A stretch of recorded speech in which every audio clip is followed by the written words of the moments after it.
Hola a todos y todas. Voy a presentar el trabajo Manejo de la pandemia del COVID-19, un estudio basado en un modelo matemático con estructura social que desarrollamos en conjunto con el doctor Juan Pablo Aparicio en el Instituto de Investigaciones en Energía No Convencional. Bien, en primer lugar, todos conocemos la enfermedad de COVID-19, es una afección respiratoria producida por el virus SARS-CoV-2, que fue declarada pandemia el 11 de marzo de este año por la Organización Mundial de la Salud. También sabemos que los países durante este tiempo vinieron desarrollando distintas medidas de control, obteniendo resultados diversos, y que la situación actual es realmente preocupante. ¿Sí? A nivel mundial hay más de 27 millones y medio de contagiados y alrededor de 900.000 fallecidos, mientras que en Argentina ya estamos llegando a los 500.000 contagios y más de 10.000 fallecidos. El objetivo del trabajo es poder evaluar el efecto de distintas medidas de control en la ocupación de camas de hospital en ciudades de tamaño mediano, y para esto nos proponemos desarrollar un modelo basado en el individuo que incorpore una estructura social básica, ¿sí? Viviendas, lugares de trabajo, escuelas, supermercados, en el cual se consideren distintas clases de individuos infectados y se puedan simular distintas estrategias de control. Vamos a considerar una estructura poblacional de 100.000 personas, con un 25% en edad escolar. Las personas van a estar distribuidas en casas de 4 habitantes y en trabajos de 8 personas, de los cuales un trabajo cada 100 personas va a ser considerado un supermercado o una tienda donde la gente se abastece de alimentos. A su vez, las escuelas van a estar conformadas por 10 salones, cada una de 30 estudiantes y un adulto, y estas asignaciones siempre van a ser al azar. Bien, la dinámica de la población es que las personas abandonan sus casas a las 7 de la mañana y van a su respectiva escuela o a su respectivo trabajo. Están en las escuelas hasta las 2 de la tarde y en los trabajos hasta las 4, excepto por aquellos que trabajan en supermercados que van a trabajar hasta las 5 de la tarde. Esto lo hacen debido a que después de la escuela o del trabajo, una persona elegida al azar va a ser la encargada de hacer las compras, y lo va a hacer una vez en un periodo de 4 días. ¿Sí? No es que siempre lo va a hacer la misma persona, sino que por cada periodo de 4 días vamos a elegir una persona de cada casa que va a hacer las compras. A su vez, los individuos van a tener lo que vamos a denominar contactos casuales, ¿sí? Que son encuentros con otras personas por fuera de sus lugares de trabajo y por fuera de sus casas. ¿Sí? Van a poder encontrarse con otras personas de la población. Bien, además de tener la estructura social, tenemos la estructura epidemiológica, ¿sí? En donde los individuos van a estar divididos en distintas clases. Al principio, todos comienzan siendo susceptibles, menos uno. A medida que los susceptibles se infectan, pasan a un estado latente, en donde están infectados, pero no pueden transmitir todavía la infección. Una vez que se completa el estado latente, pasan a un estado que vamos a denominar presintomático, en donde ya pueden transmitir la infección, pero no pueden detectar sus síntomas. Una vez que cumplen el periodo presintomático, los individuos van a ser algunos asintomáticos o sintomáticos leves, y otros van a desarrollar un cuadro clínico. Van a pasar primero por una etapa subclínica y después por una etapa clínica, ¿sí? Donde ya el cuadro es más agudo. Una vez que están en la etapa clínica, una proporción de estos va a ser hospitalizado y otros van a transitar la enfermedad sin necesidad de hospitalizarse. Vamos a considerar que los tiempos de permanencia en cada una de estas clases se va a distribuir con una distribución gamma de acuerdo a las medias y las varianzas que están ahí en la tabla.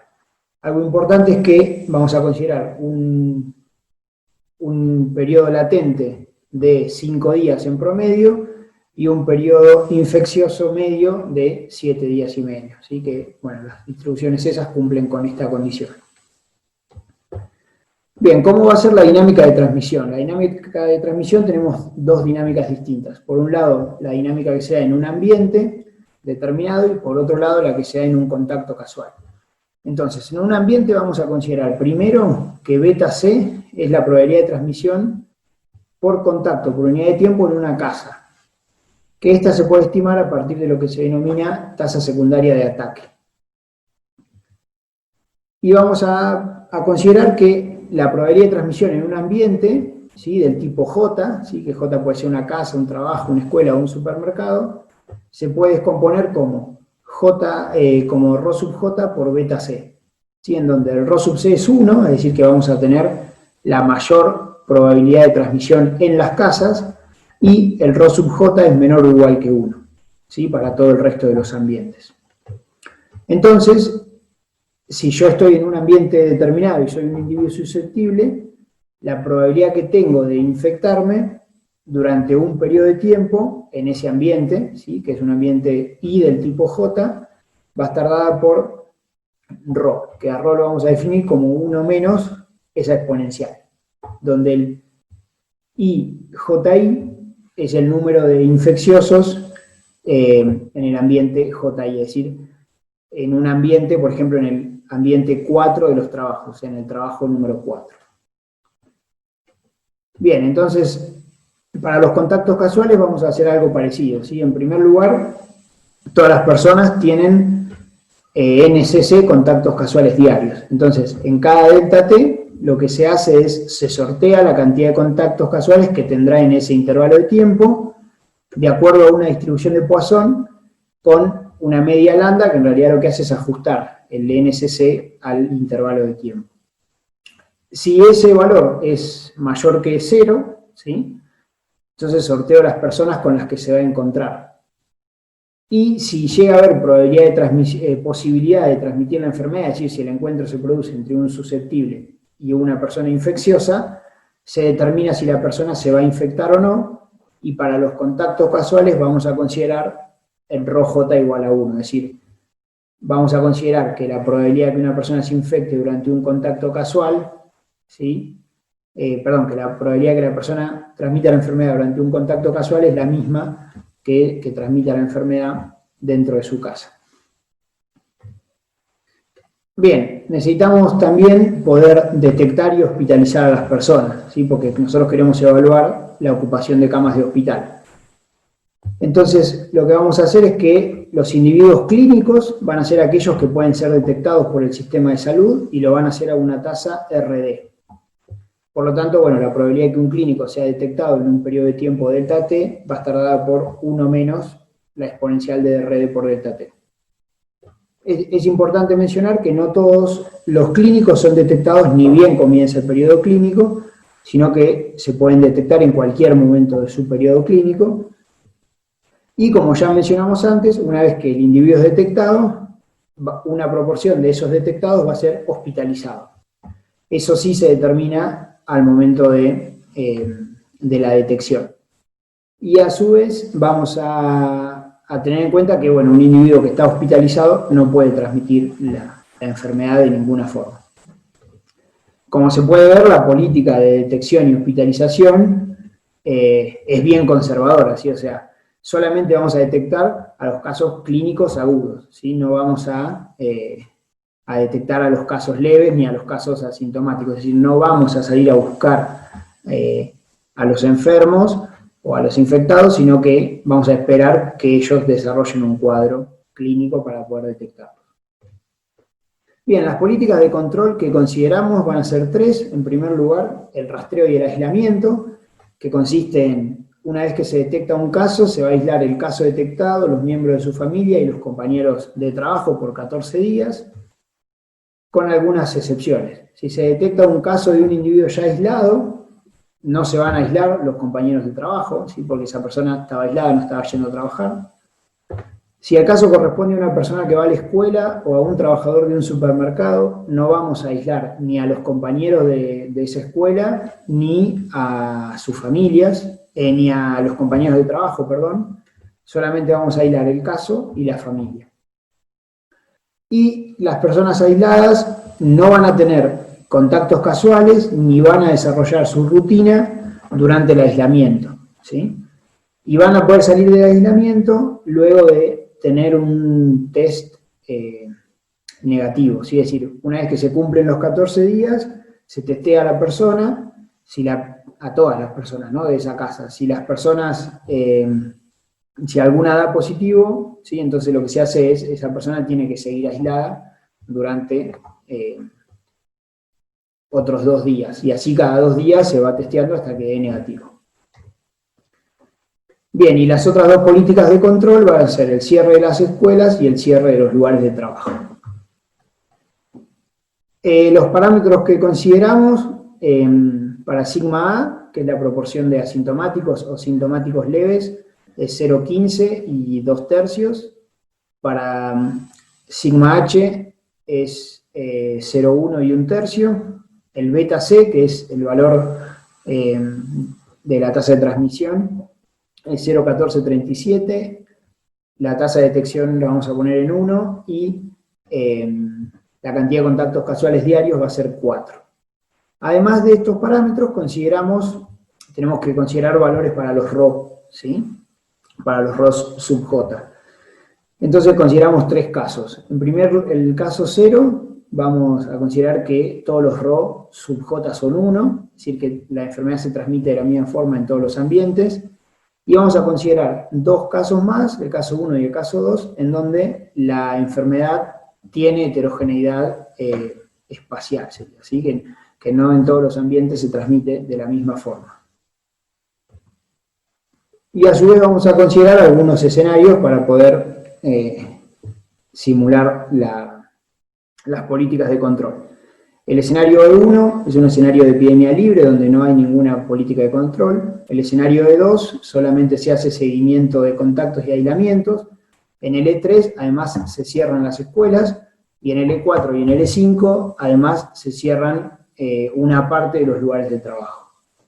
Vamos a considerar que tenemos 4 camas COVID cada 1000 habitantes, ¿sí?, y que las escuelas se van a cerrar al 35% de camas ocupadas y se van a reabrir cuando llegamos al 5%, mientras que los trabajos se van a cerrar cuando llegamos al 50% y se van a reabrir cuando llegamos al 40%. Bien, si consideramos el caso 0, con los parámetros sigma A 2/3, sigma H 1/3, podemos ver que la situación es completamente incontrolable. Tenemos un tiempo de duplicación de casos de 2 días, de 2,12 días, un tamaño final de la epidemia en epidemia libre del 99%, y un pico de ocupación de camas de 900 camas, o sea, completamente por encima de las camas que tenemos, que son 400, ¿sí? Bien, entonces lo que está pasando ahí es que es tan alta la infecciosidad que al momento de cerrar ya es tarde. Entonces podemos decir, bueno, quizás haya que cerrar antes. Probamos cerrando antes, de hecho probamos aplicando el escenario E5, pero cuando ni bien comienza la simulación, es decir, que comenzamos con la mitad de los trabajos cerrados y con las escuelas cerradas, y sin embargo el sistema de salud se satura igual, ¿sí? Entonces, lo que entendemos de esto es que es un caso muy poco realista, o al menos el modelo no nos permite generar una simulación realista para un caso en donde la infecciosidad es igual en todos los ambientes. Bien, si agregamos heterogeneidad en la transmisión de la enfermedad en los ambientes, ¿sí?, que sería el caso 1, por ejemplo, tenemos que la situación la podemos controlar a partir de cerrar las escuelas y cerrar el 25% de los trabajos. En epidemia libre tenemos un tiempo de duplicación de casos de 6 días y medio, y podemos ver que si bien las escuelas tienen que estar bastantes días, muchos días cerrados, los trabajos parecería que no tanto, ¿sí? Y podemos ver que si cerramos más, ¿sí?, en el E5, necesitamos la mitad de los días de trabajo cerrados, mientras que si cerramos menos, que sería el E4, necesitamos el doble, ¿sí? Ahí parecería ser que las horas de trabajo se compensan de alguna forma. Y también podemos ver que el tamaño final de la epidemia en E4 y en E5 son bastante parecidos. Entonces, bueno, ya ahí es una decisión más política, definir si cerrar mucho o cerrar poco.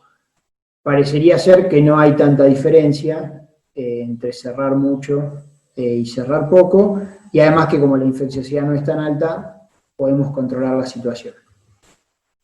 Bien, si pasamos al caso 2, donde la infecciosidad es todavía más baja, lo que podemos ver es que la situación se controla solamente cerrando las escuelas. Es decir, no necesito cerrar los trabajos, pero tampoco me alcanza con hacer seguimiento y rastreo de contactos. Los picos nuevos, esos que surgen en la gráfica, acá, surgen a partir de que se reabren las escuelas, y lo que podemos ver es que surgen antes a medida que hay más restricciones. Es decir, cuantas más restricciones aplico en la sociedad, lo que pasa es que la epidemia disminuye cada vez más rápido, entonces se llega al 5% de camas ocupadas más rápido, entonces se reabren las escuelas antes y vuelve a surgir el nuevo pico. Bien, bueno, y los tamaños finales de la epidemia, algo que podemos ver es que no necesariamente cerrar más implica tamaños de epidemia más chicos, ¿sí? Que es lo que podemos ver acá, al menos en este corte de la simulación a 2 años. Bien. Bueno, parece no haber tanta diferencia entre cerrar mucho o cerrar poco, sí que era algo que también pasaba un poco antes. Bien, algunos comentarios importantes sobre los parámetros. El sigma A, que es la proporción de individuos que van a ser asintomáticos, va a depender de muchos factores.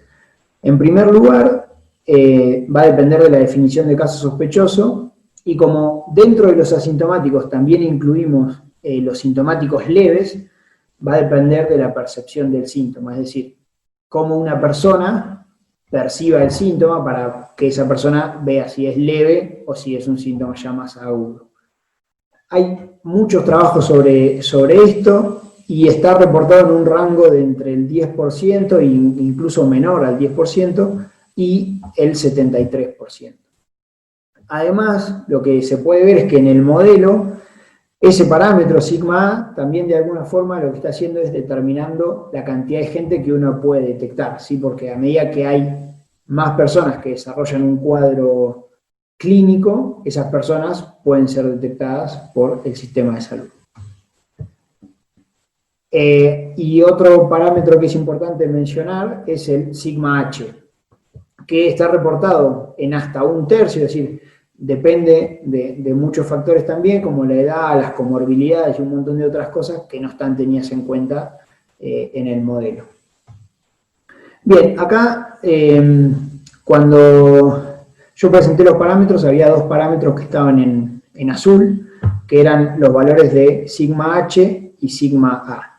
Sigma H en 1/3 con un sigma A en 2/3 es el peor escenario posible, ¿sí? El peor caso posible, porque yo estoy detectando poca gente, ¿sí? Porque el 2/3 de la gente se me escapa, ¿sí? De los infectados se me escapa, y de los que detecto estoy hospitalizando al 1/3, ¿sí? Estoy hospitalizando muchos. Bien, entonces lo que podemos ver es que con esa combinación de parámetros es donde necesito las medidas más restrictivas en cualquiera de los casos. Cuando la proporción de asintomáticos baja, es decir, cuando sigma A es más chico, lo que podemos ver es que las medidas que necesito para controlar la enfermedad, no importa cuántos tenga que hospitalizar, siempre son bastante menos severas. De hecho, en el caso 1 y en el caso 2, solamente con el seguimiento de contactos me alcanza, ¿sí? Y algo importante es que, si bien con 1/3 y 2/3 no era imposible controlar la situación, como vimos, si en lugar de hospitalizar a los 2/3, hospitalizo a 1/3, perdón, tuviera que hospitalizar nada más que al 10% de mis casos clínicos, con el escenario de 5, pero cerrando antes las escuelas, es decir, cerrando las escuelas al 10% de camas ocupadas, me alcanzaría para controlar la situación. ¿Sí? Esto lo hicimos para poder ver cuál era el escenario menos conservador en el cual el sistema de salud no se saturaba. Bien, algunas conclusiones y discusiones. En primer lugar, el modelo, bueno, permite simular la dinámica de la infección en una ciudad de tamaño mediano, evaluar los resultados de distintas estrategias de control, con una cuota de realismo, considerando las casas, los trabajos. Algo que no mencioné es que los individuos que van a la escuela reparten su tiempo también entre el salón y un periodo que sería como el recreo, en donde se mezclan con todos los otros individuos de la escuela. Una ventaja importante que tiene el modelo es que las políticas de control o las medidas de control no modifican los parámetros de transmisión, sino que impactan en la dinámica de la población, ¿sí? Lo cual es algo bastante realista también, y es lo que sucede cuando uno cierra una escuela. No es que está modificando la enfermedad, sino que simplemente está evitando ese tipo de aglomeraciones. Las medidas en el modelo se van a implementar en función de la disponibilidad de camas y no por tiempos fijos, ¿sí? Lo cual también es una ventaja. Vimos que cuando se consideran riesgos de transmisión todos iguales en todos los ambientes, la saturación del sistema de salud es muy difícil de evitar. Sin embargo, bueno, esto parece un escenario bastante poco realista, ¿sí? Ya que sabemos que los comportamientos de las personas en su casa son bastante diferentes a los comportamientos de las personas en los trabajos y en las escuelas, ¿sí? Lo que hace que transmitir la enfermedad no sea tan sencillo en esos ambientes. Podemos ver que a medida que se considera heterogeneidad en el riesgo de infección en los ambientes, las medidas para evitar que el sistema de salud colapse o se sature son cada vez menos restrictivas. Algo que también mencionamos fue que el parámetro sigma A cumple una función también de modular qué proporción de la población puede ser detectada, y a medida que ese valor disminuye, o sea, a medida que la proporción de individuos que uno puede detectar es más grande, la epidemia se controla más rápidamente, casi sin implementar restricciones. De hecho, casi no hay epidemia, ¿sí? Si uno mira los resultados de esas simulaciones, las curvas son bien bajitas. Muchas gracias por tomarse el tiempo por escuchar la presentación. Muchas gracias a los organizadores del Congreso por el esfuerzo que hicieron en, bueno, que el Congreso se realice igualmente a pesar de la situación de pandemia. Bueno, cualquier consulta pueden escribir ahí en el foro.